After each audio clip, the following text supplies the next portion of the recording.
Hey, it's FeralInferno, and today we're talking about the original Dragon Ball series. We're going way back to the 1980s to talk about the original Dragon Ball. Now, I know a lot of Dragon Ball Z, Dragon Ball Super, and even Dragon Ball GT fans missed out on the original Dragon Ball series, unfortunately. And the reason for that is because the original series was really limited in terms of its home release. And even on TV, I think it ran on Toonami once and it had just one home release, and that was really it. Now, we're going to get right into it. We're going to talk about all the characters. We're going to talk about how great the story was. So climb aboard, because the Nimbus doesn't wait. FeralInferno, the digital beast. He's our link to the past. Feel the heat as he takes the stage. With every button pressed, he takes command in its own virtual wonderland.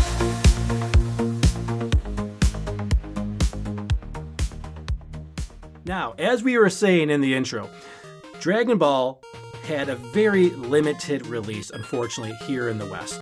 It only had one full release on DVD. No Blu-ray, just DVD, and that was on the Blue Box sets. And you can still find these available, so if you're looking to get into the Dragon Ball series after you watch this today, get out there and get these, because it will come to a point where these become rare. I'm actually kind of surprised they're still available. So hopefully, before Blu-ray and physical media goes away, hopefully we'll get a Blu-ray release. I wouldn't hold your breath though, so I definitely, because these came out a long time ago. I got these over 10 years ago, well over 10 years ago. So this is it might be your one chance to own it physically. Now, the original Dragon Ball, of course, does focus on our main character Goku, right? You know, the whole series he is the main character. But the series is called Dragon Ball, not Goku's adventure, right? The original Dragon Ball focuses the most on the Dragon Balls. The Dragon Balls are pretty much the most important in the series and have a real adventure sense to it of collecting the Dragon Balls. And that's what I really liked about the original Dragon Ball.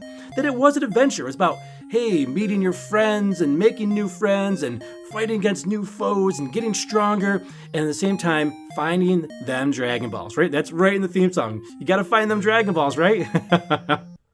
That was an awesome part of the show, but it also introduced us to all the characters that we learned to love in Dragon Ball Z. When an old martial arts master, Gohan, discovers a young child in the woods, all alone, he adopts him as his own. Strangely, this young boy has a monkey's tail. After Gohan sadly passes away from a tragic accident, he leaves Goku behind with his prized possession, the 4-star Dragon Ball. Many people are after the Dragon Balls, including a young girl named Bulma. Bulma being one of the first people Goku meets on their journey to find all 7 Dragon Balls.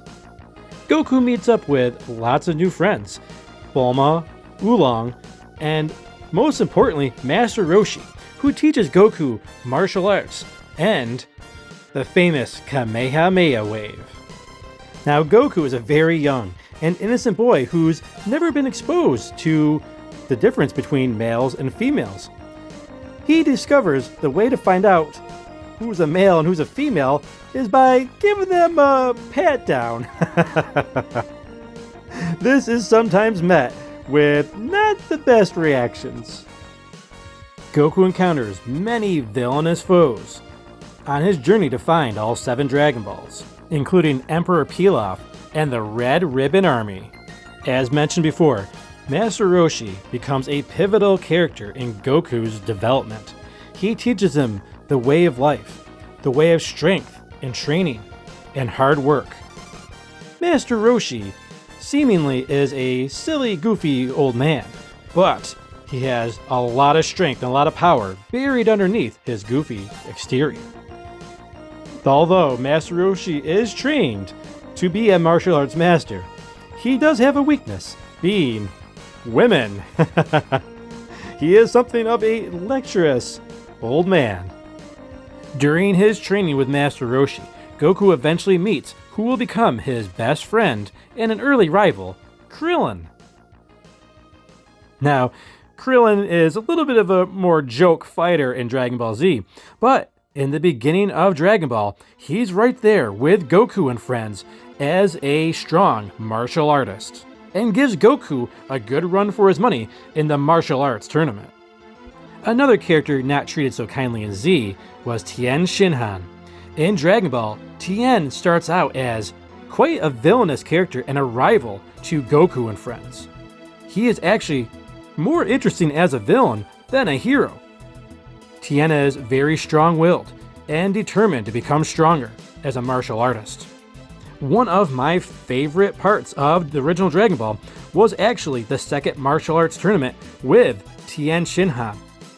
He served as quite a great rival for Goku and in one of the best fights in Dragon Ball history. Going into Dragon Ball, the number one thing I looked forward to was learning about the King Piccolo saga and seeing Kami's and Piccolo's origins. It was really cool to see how different Piccolo really was when he was first introduced into the Dragon Ball lore. You can start to see some of the changes in King Piccolo as Junior, the alter ego of King Piccolo, who starts off quite ruthless and evil, but there is a different side of Piccolo that we see a little bit here and there in Dragon Ball, and that we later find out that Piccolo has some goodness in him in Dragon Ball Z, which is foreshadowed quite well here in the original Dragon Ball series. One of my favorite characters from the original Dragon Ball was Launch. Launch, who starts off very sweet when you see her with her bluish, purplish hair, but when she sneezes, look out. Her hair turns blonde, her eyes turn green, and she gets mean and starts handling a Tommy gun and giving it to Goku and friends like no other. I feel like I'm forgetting somebody. Oh yeah, Yamcha's there too. Yeah, Yamcha. In the original Dragon Ball, we get to see a different side, a more fun and light-hearted side to the characters that we fell in love with in Dragon Ball Z and Super. So yeah, that was the original Dragon Ball. If you're a fan of Dragon Ball Z and Dragon Ball Super or any of the other Dragon Ball series out there, you gotta check out the original Dragon Ball. Check it out, it's still available on DVD. Get it while you still can. Check it out. You'll learn to have a better appreciation for all the characters and see the maturity and the journey they went through when they all first met. Thank you so much, and we'll see you on the next one.